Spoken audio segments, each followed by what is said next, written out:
back to my garage. Today is the video you guys have been waiting for. We're talking transmissions. Specifically, we're going to be building our 6-speed budget racing transmission for our dune buggy.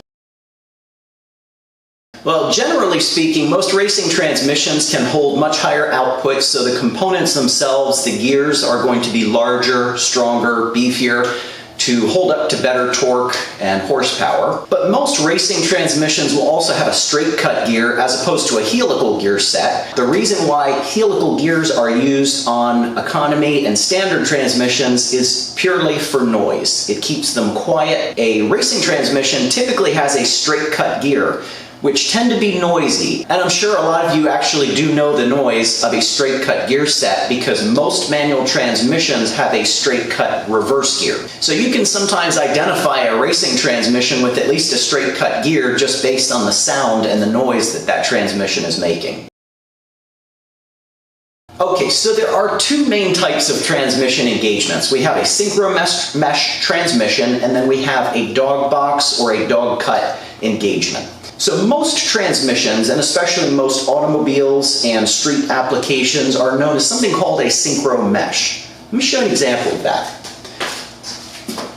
Alright, so here I've got an example. This is out of the Mirage 5-speed transmission, and this is an example of an input shaft that's using a synchro mesh. So what happens is we have this little synchronizer ring that we call it, and that's what changes the engagement from, say, third gear.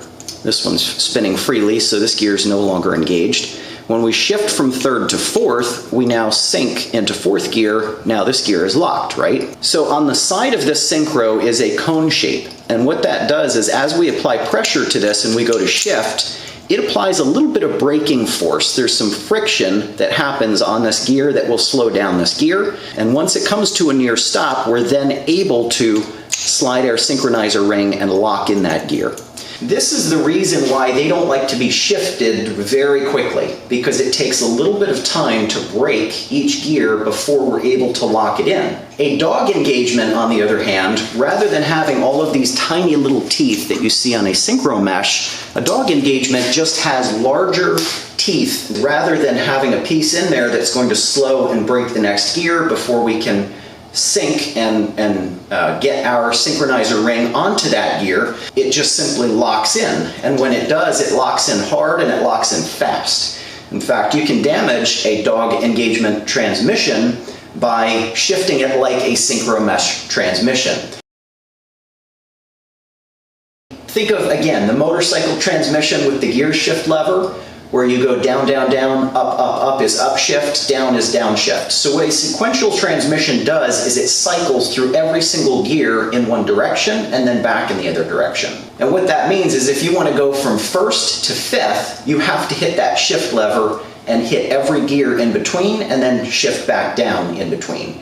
Now, yes, you can put the clutch in and you can just drop 1, 2, 3, 4, 5 gears and then go down to first before you let the clutch out, but you still are engaging every gear set in a linear fashion as you shift through the gears. That is known as a sequential shift. What I'm going to be building for this purpose of this video is a high-performance C60 transmission, which is a synchro mesh, and it's also a standard H pattern. The one benefit about the H pattern is that we don't have to cycle through every one of those gears. We can manually select whichever gear we want. I can go from first gear to fourth gear if I want, without touching any of the other gears in between. Today we're going to be rebuilding a C60 transmission out of a 2005 Celica GTS. Now, this is a great budget transmission, and the reason I chose to use the Celica GTS is because it has the closest gear spacing ratios of any transmission ever in production. So we're going to have a nice tight gear ratio, we're going to strengthen the transmission, and then of course we're going to be doing some tricks and some things to this transmission to get it to shift even faster.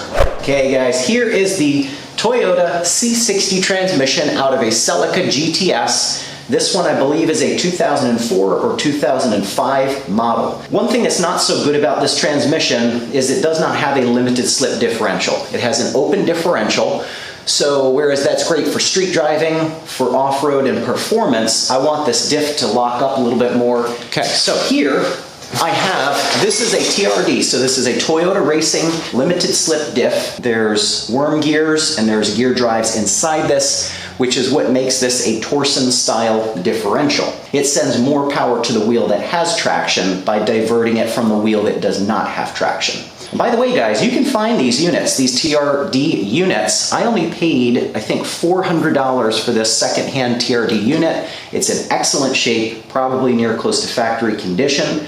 Now, the way that we're going to address the quicker shifting with this is I have all new gears 1st through 4th. We're going to be installing brand new carbon line synchros onto this transmission. Now, the carbon line synchros, we talked about that cone shape that slows down the shaft speed before this engages to its next gear. These are carbon lined, which in theory is supposed to create greater friction, meaning that the gears will slow faster, meaning that we can get those shifts into the new gear even quicker than a stock transmission. One thing to know about these C60 transmissions is 3rd and 4th gear tend to be the weak spot in these transmissions.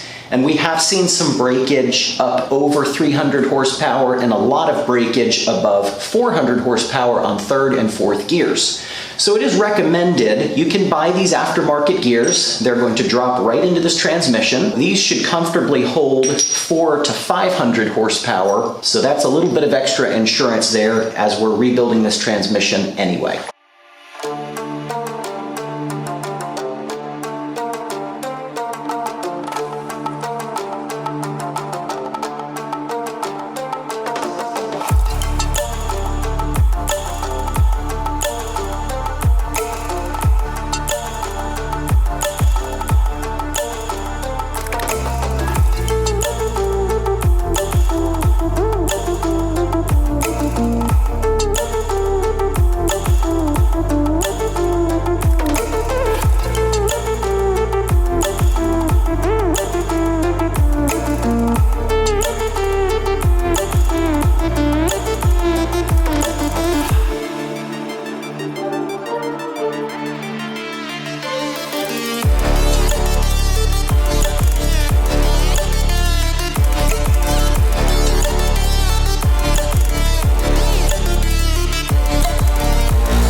Been curious to see what this diff looks like.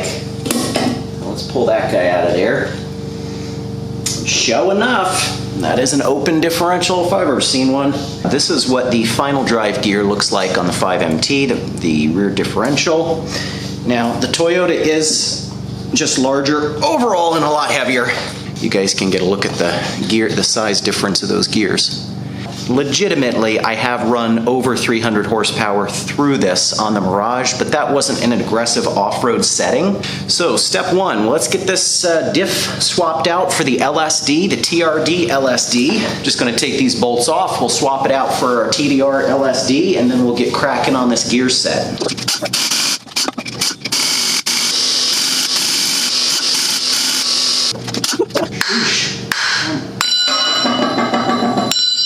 Mama. Now Toyota, as far as I'm aware, they're not making these anymore. Found it on eBay. Guys, always check eBay if you can't, because you can't buy these anymore. I believe you can secondhand, and maybe some dealerships have these in supply, but as far as I'm aware, Toyota's not making these new anymore. So don't just rely on the factory to get this kind of thing. Always check for these sort of parts on eBay, because you might get lucky like I did.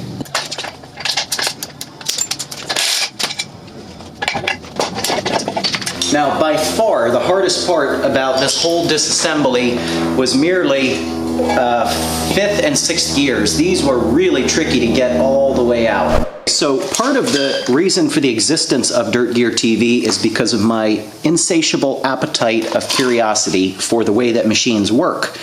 And ever since we blew up the stock transmission on the Mitsubishi Mirage at the drag strip at Durham Town, was putting down maybe 275 horsepower to the wheels, blew up the transmission in short order, I have been dying ever since to see the difference between the gears we exploded versus gears that can handle higher horsepower. I've never dug into manual transmissions extensively to compare the different gearing sizes. So, in the Mirage transmission, you guys know that have been following along with the channel, we blew up second gear, and we did a little bit of damage to third gear. So that is the size of our second gear, which honestly is one of the larger gears inside this transmission. Third gear is actually weaker because you can see it is a smaller gear. Now, on our new C60 transmission, we have first gear here, first gear on the Mirage. So I'm happy to report that we do have a larger first gear, because that one's always a little scary for me. There is no gear in these transmissions that carries more torque than first gear because of the low gear ratio. So it looks like we've got a fairly substantial first gear here. The teeth on the Mirage are honestly not that much smaller. They are slightly smaller than on the Toyota, as you can see, compared to my fingernail. That's the Toyota.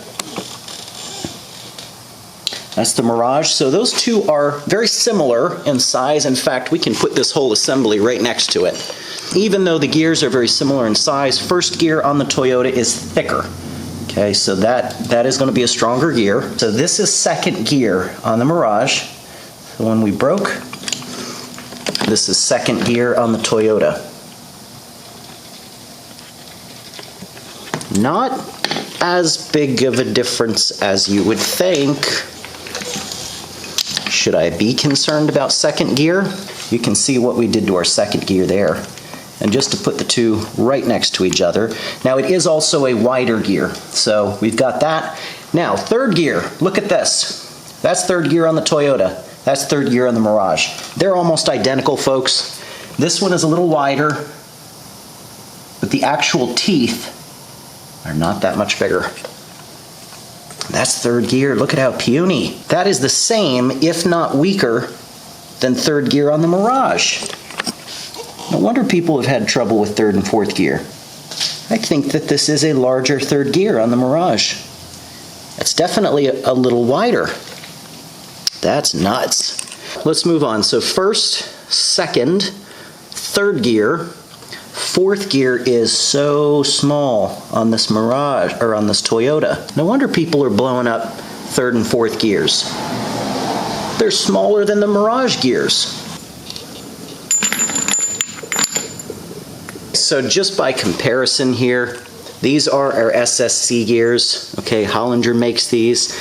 One more time, thank you guys to Midship Garage for hooking me up with these gears. Holinger SSC claim that these gears are good for roughly 400 horsepower, but honestly guys, keep in mind I've put 300 horsepower or nearly 300 horsepower on this one in an off-road drag race before I blew that little gear up. The new SSC gear is literally 4 or 5 times thicker. And if that can hold almost 300 horsepower, you're telling me this can only hold 400? I don't think so. These gears are stronger than that.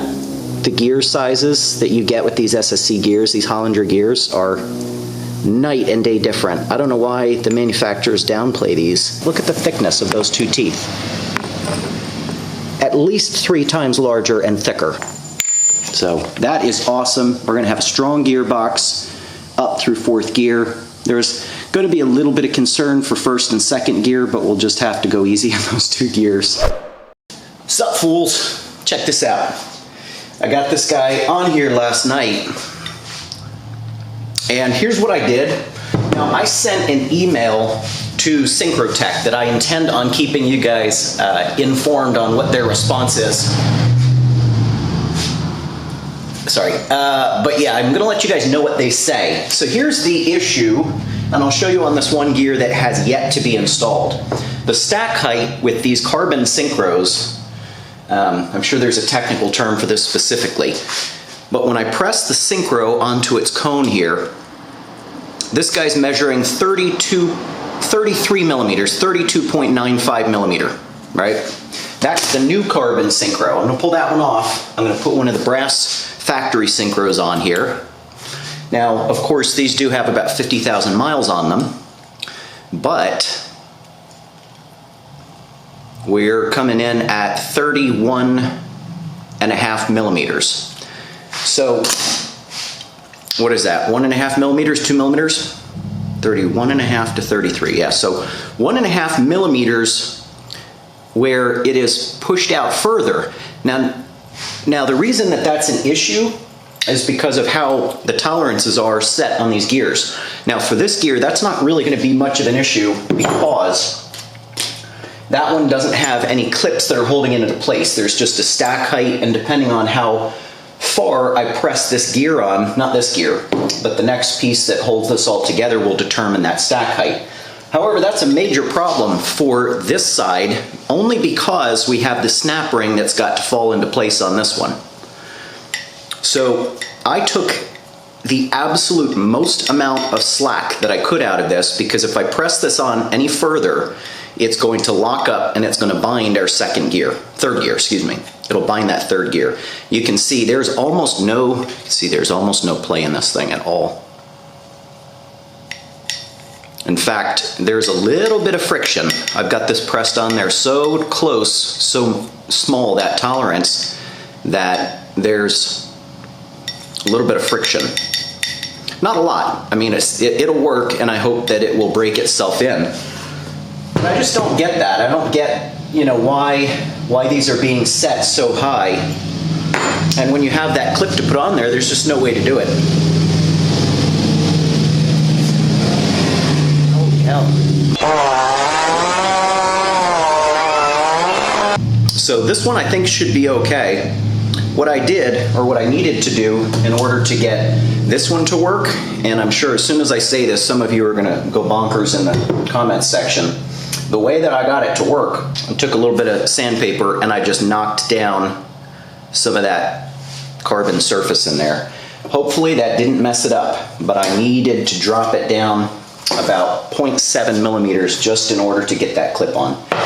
So let's just hope that this clip doesn't come loose. One thing I want to notate, this one is a little bit different from the other one. There are 3 pegs. Okay, large slot, skinnier slot. The synchro pegs, that little brass peg there, has to go in the smaller slot, not in the larger slot. It'll go on either way, but if it's in the larger slot, then your synchronizer mesh ring here cannot drop down fully over the top of that. Shafts are complete. Now we got a transmission we need to build.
Welcome back, guys. Got this baby sealed up last night. We got our end cap on. I did decide not to install 5th and 6th gears back in. Number 1, to keep rotational parasitic weight loss down.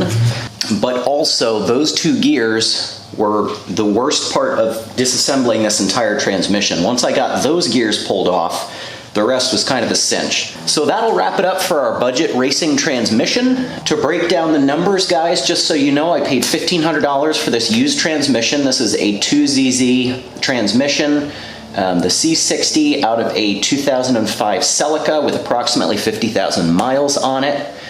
I spent another $450 on the LSD that we installed. That's the Toyota Racing Division LSD that went in. The most expensive part was third and fourth gears for this. Then I've got maybe $250 in the carbon synchros. The stronger gears that I have for this are probably about $1,100 or $1,200. Maybe just over $3,000, maybe about $3,300 to $3,400 is what I've got into this transmission. And you know what? If that's going to hold up, then that'll well be worth the price of admission for this transmission. Well, that's going to do it for this video, guys. Stay tuned for the rest of the videos because we've got the adapter plate coming up and a lot of good stuff. And then, of course, we'll get this all put back together. So keep watching the channel. I'm Rick with Dirt Gear, and I'll see you in the next one.